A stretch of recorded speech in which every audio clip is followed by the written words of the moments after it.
mission, you know, he wants you to get up and groove to his plan. That's right. The prophet, when he teaches, he wants you to move to the rhythm of the word. Yes, sir. Because the rhythm of the word tells you what time it is, yes, sir, and what must be done. Yes, sir. Lovest thou me? Then on the airwaves, brother, feed the sheep of God. Yes, sir. Lovest thou me? And when you have a chance, feed the little ones. There you go. There you go. Don't forget the children. Thank you, brother. Don't forget the babies. They are the most priceless gift of God to us, is our children. So while you're feeding, prepare something for the babies.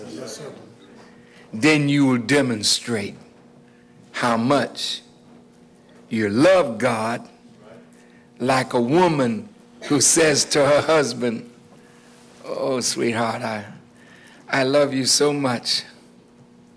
"You do, baby?" "Yes, you know I love you." "Well, tell me this.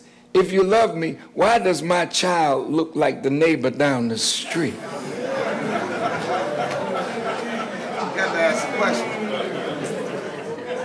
Is that a rough one? You got to ask a question. I didn't mean it in that jocular kind of way, but what I'm trying to say is, if you love Jesus and you love Muhammad, then you make children that look like him. Yes. Yes. That's what I'm Yes, saying. sir. So if you tell me you love the prophet, then everywhere I look, I should see him being produced again and again and again by the way you handle the word of the Quran. If you tell me you love Jesus, then I should see Jesus everywhere I look when I'm among Christians. I should not only see him, I should feel his presence. You didn't hear me? That's what gives meaning to the words, where there are 2 or 3 of you gathered together in my name, there I am also in the midst of you. You cannot bury a prophet of God. You can only bury the flesh that he traveled in. Come on. This is why the Quran teaches, speak not of those who die or are slain in the way of God as dead. They are alive, but you understand not.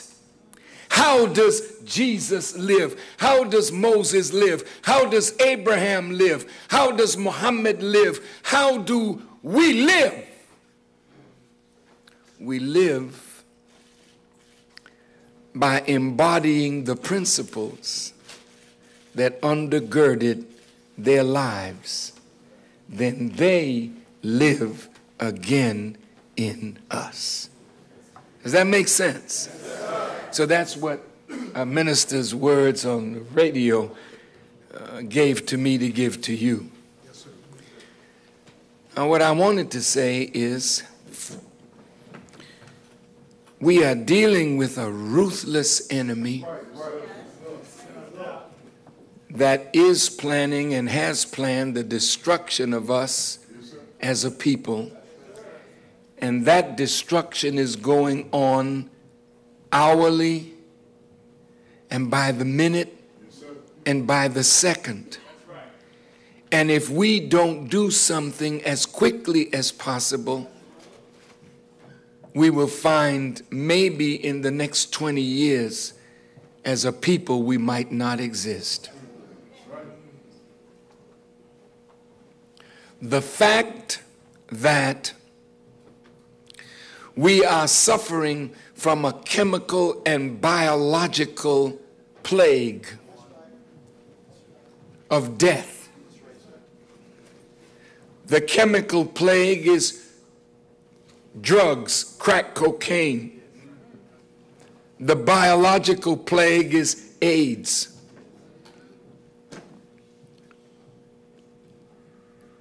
And AIDS and drugs have entered into all our families.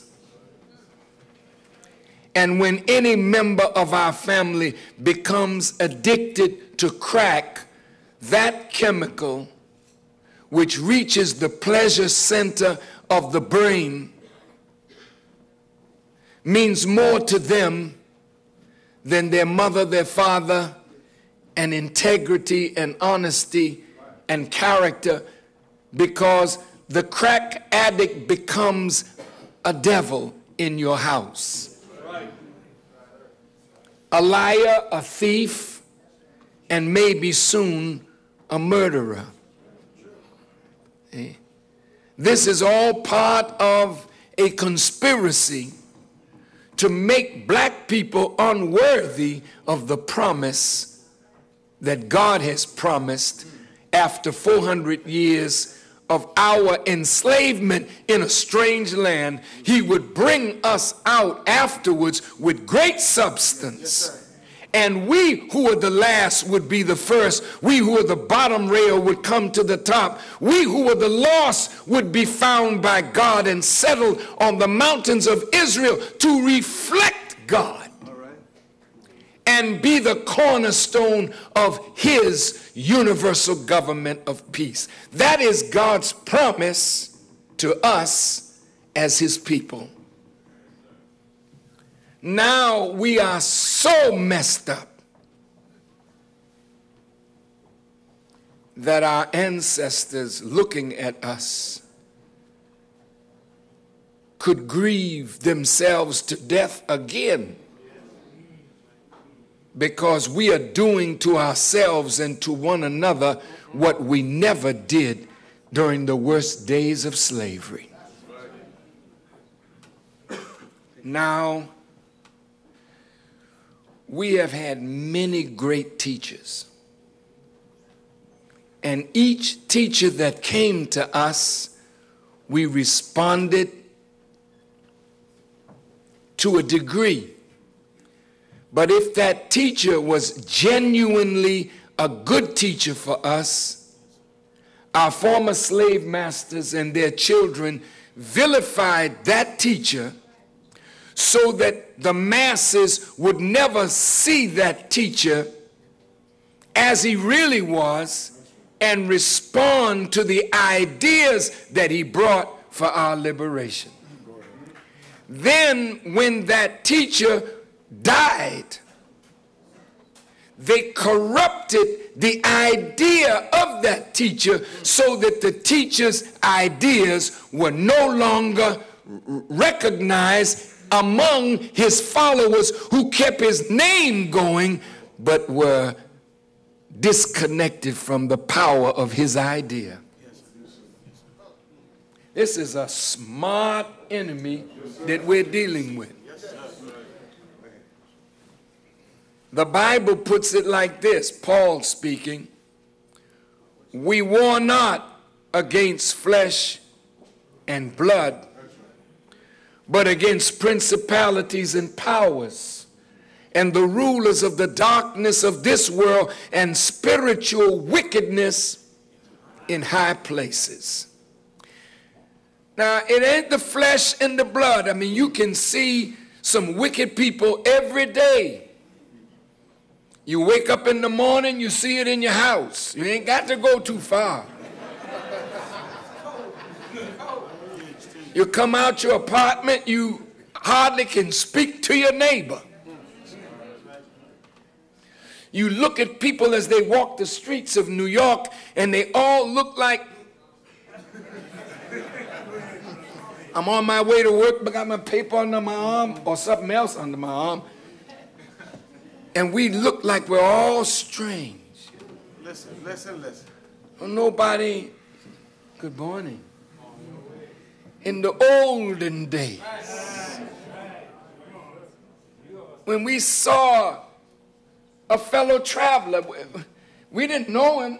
Good morning. How are you today? None of your damn business. That's the answer you get today. But in those days, we would say, I'm fine, thank you. And how are you?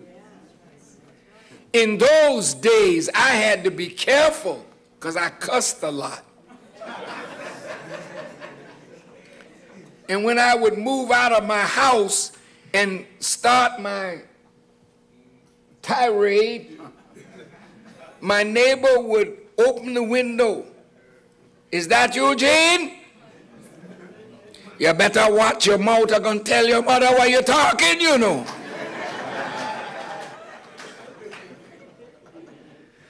So I'd get tore up by the neighbor and get ripped up by mama.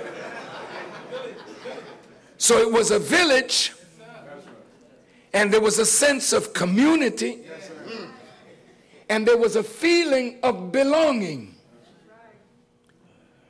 So even though we were oppressed and in a very poor condition, the richness of our spirit was what made white people say, I really don't understand how you people can have that big smile on your face and you seem so sweet. You know, how do you do this? Because we may have been poor, but we were rich in the spirit of brotherly love that existed among us. Some of us never even locked our doors in those days. Today, you can't discipline your neighbor's child. Oh, no, no, no. You hit my son? And he got a gun in his hand now. We have become a totally savage people. And the Honorable Elijah Muhammad defined the term savage. He said a savage is a person who has lost the knowledge of himself and is living a beast life. And that's the level that we're on right now. We're worse off than we were in the 60s. How many of you were around in the civil rights and nationalist struggle of the 60s? May I see your hands, please? Okay, now, I'm going to say something, and they'll bear witness to it, and I want you that came after the 60s to listen to what I'm saying to them. Now, one of our great teachers was the Right Honorable Marcus Garvey. Marcus Garvey had a love for Africa and a love for us, and he wanted to see black people in America reconnect to our ancient past in Africa.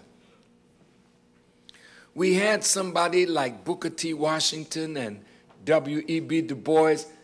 Booker T was looked at as a Tom, you know, but he was a skillful man.